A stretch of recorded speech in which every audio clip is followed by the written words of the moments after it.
የማስታወስ ችግር የማስታወስ ችግር ብዙዎቻችን ዝቅተኛ ግምት ከምንሰጣቸው ችግሮች መካከል አንዱ ነው።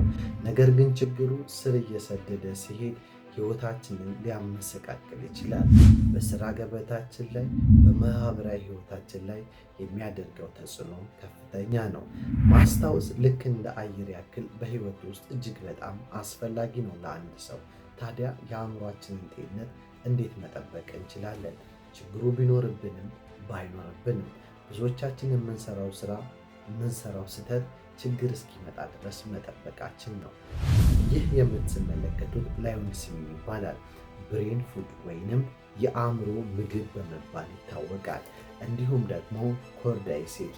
እነዚህ ሁለት ምርቶች በአንጎላችን ውስጥ የሚገኙ የነርቭ ህዋሳትን በማጠናከር እንደዚሁም ደግሞ ከጉዳት በመጠበቅ ህዋሳትን በማጠናከር የአንጎላችንን ተፈጥሯዊ ተግባር በመደገፍ ደረጃ ትልቅ ስራን ይሰራሉ። ስለዚህ ይህንን ችግሮቻችንን በእነዚህ ተፈጥሯዊ የጤና መጠበቂያ ምርቶች ማስተካከል እንችላለን። ይህ ችግርስ መንስኤው የት ነው? ለምንድን ነው የመርሳት ችግር የሚከሰተው? በቀጣይ ቪዲዮ የምንመለከተው ይሆናል። የፕላስ ምልክቷን በመንካት ፎሎ ማድረጋችሁን እንዳትረሱ። እንዲሁም በመርሳት ችግር ለሚሰቃይ ወዳጅ ካላችሁ ሼር አድርጉለት።